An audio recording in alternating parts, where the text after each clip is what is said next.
I am finding it difficult to be rational and calm while recording this, and I don't have the patience to write up a script. So this video might be a little messy, might be a little dramatic, but please bear with me because I'm a little annoyed. Some really interesting Halo Infinite news flew under the radar, but now it's making its way to my recommended page and my news feed on Twitter, and I can't look away from it now, and every time I talk about it, I get angry, and I've had to scrap several recordings because I got too angry while recording. Yeah, a little childish, I know, but the problem is, I just thought that there was development hell and some incompetence on 343's end with Halo Infinite, but this new information shines a whole new light on the situation. So in case you don't know, Corden, basically awesome leaker, revealer, insider person who is almost always correct. He's a big deal. He's not some random dude. Corden, look him up.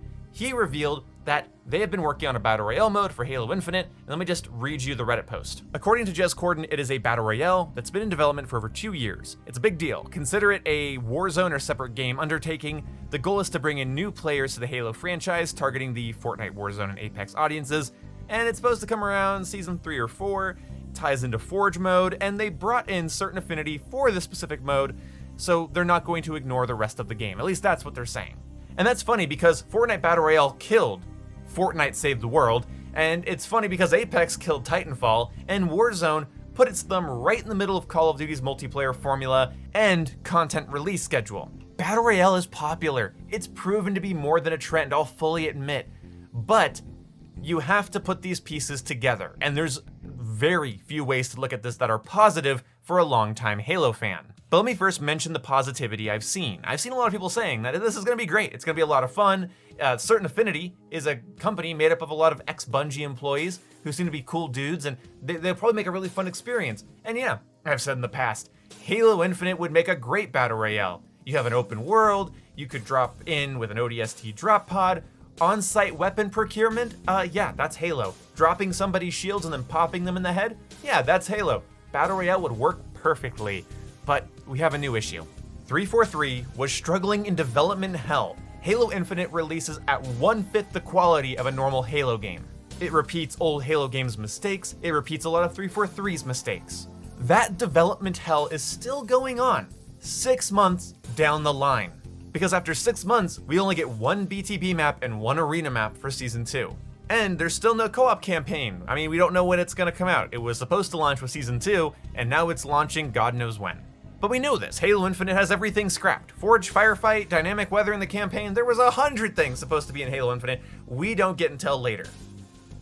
But apparently, around Season 3 or 4, we're supposed to get a Battle Royale, which is gonna be great for them. They get to compete right with Warzone 2 and Modern Warfare 2. That's gonna be fantastic for them, right? They saw 343 failing to deliver a competent product, and they kept Certain Affinity working on a Battle Royale mode meant to target other audiences for 2 years. Because fuck core Halo fans, right? Fuck them, who gives a shit? Give them their stupid campaign with some fun Master Chief moments, and give them like 10 multiplayer maps, they don't care, and give them some boring power weapons, and they'll get content when we feel like it, and don't worry. When we get the Apex and the Warzone and the Fortnite fans, the money will start a-flowing. Halo feels like a soulless cash grab. From its battle pass, from the fact that they went free to play. It's an ecosystem, not a product. They want your money. And now they've given us such little content, such insulting amounts of content and customization. Now people are gonna start rooting for the smallest of things. I've seen Halo YouTubers that I respect getting all excited for a Battle Royale mode as long as it doesn't hurt the development of Halo Infinite. And I have to say, the IQ test has been ran, folks. It already did. You think that the worst Halo launch of all time has nothing to do with a Battle Royale that was in development alongside it for 2 years? And before you say, well, Raven works on Warzone and Infinity Ward was working on Modern Warfare, so that you're okay with that there? No. Actually, no. That's not a good example. First of all, Infinity Ward, even Treyarch and Sledgehammer have proven that they're capable of releasing a year's worth of content into their Call of Duty game. And they can stay consistent with seasons and updates and weapons and modes and things of that sort. They're actually competent. But still, no, you're right. If Activision wanted Raven to help the main dev studios, they could have. It's under the same umbrella. I don't know why people are too stupid to get this. Call of Duty is scraped by, but oh my god, emphasis on the word scraped. Halo Infinite 343 was drowning. Okay? It's a different context here. If Modern Warfare released the way Halo Infinite did, I would be so pissed to find out they were working on Warzone. But instead, I rolled my eyes and moved on. It didn't really matter. I had a complete game in front of me with a okay PvE mode, super fun campaign, and a lot of multiplayer stuff to sink my teeth into with gunfight and ground war and traditional 6v6 and 10v10. I had a Call of Duty game that looked next gen before next gen was a thing. As a COD fan, things have been pretty much mediocre to okay. So it sucks that I've seen people comparing this to like Warzone. No, Halo Infinite was on fire and they were working on a mode to bring in new players. Sort of like how the Halo TV show doesn't really seem designed for dedicated longtime fans of the source material. It seems sort of like it's made for normies that have never heard of Halo. But why wasn't Halo Infinite an all-hands-on-deck project for Microsoft? Why didn't they care enough to do that? That's the question I have. But I have this feeling that the whole reason we have an open world Halo campaign is because they were making an open world map before they were making a campaign. Catch my drift? Sort of like how Ground War, when Modern Warfare first came out, felt like a mode until we got the Warzone map and realized we were just playing on sections of the BR landscape. Same goes for Spec Ops. In Modern Warfare 2019, Spec Ops and Ground War were just the BR map, just sections of it, sectioned off, for missions and game modes.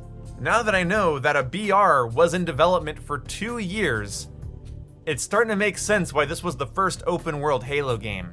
Now this video is very dramatic and negative, and I've recorded it multiple times, and each time it gets a little softer, and let me really soften this here.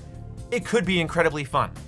And at the end of the day, fun is what it needs to be, but what a sour taste in my mouth it will leave, knowing that Halo Infinite could have been a full-priced traditional Halo game that's worth a traditional price, that's worth what Halo used to be worth. I feel like we could have had that if the 2 years of BR development went into the rest of Halo Infinite, making sure we had Forge, co-op campaign, firefight, more maps, a progression system that's worth a shit. And you might say, this is just negative conjecture. You're assuming things, you're thinking to yourself. And okay, fair enough. I'm having to assume a lot, and this is one leak. And while some of my opinions might be off in the grand scheme of things, the fact remains that we have the worst Halo game of all time on our doorstep. And just like if you were to open your front door and see a pile of dog shit, the first thing you might ask is, where the fuck did this come from? And to say, well, it's obviously a business decision because it makes money and that's how it works, is like saying, oh, probably a dog's ass. Yeah, no fuck, but how did it get here? How did the problem get this bad? And why is it seen as such an obscenity to be upset about it? Imagine you hire somebody to redo your backyard. New fence, pool, whatever, and the team that's in charge of the fence is failing. The fence is just completely misproportioned, it's bad, it's falling over, a stiff wind would knock it. You know, it's a bad fence. And they call in another team to put in the pool. And it's a great analogy because a fence is useful for the privacy and safety of the yard, and a pool just gets people to come over.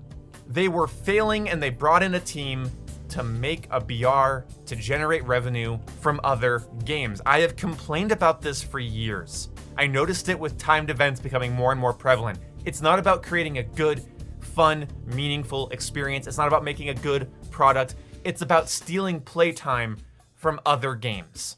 Core Halo fans deserve core Halo experiences. Core Halo fans deserved a quality core Halo experience. Halo fans got shafted so that Microsoft can make money on a free-to-play battle royale to rival Warzone and Apex and Fortnite.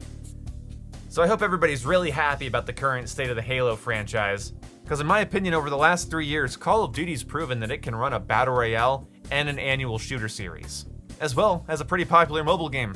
343 hasn't even proven that they can release a Halo game, let alone provide content to it in half a year since launch. This is bad, kids. I feel like the reason I get angry when I talk about this is that I'm not talking about a battle royale. I'm not talking about a lack of maps. I'm talking about the death of one of my favorite franchises. And the response to anyone telling you, a longtime Halo fan, that you're being overly negative about the topic, is shut up, I've been here longer. See you when I see you. Goodbye.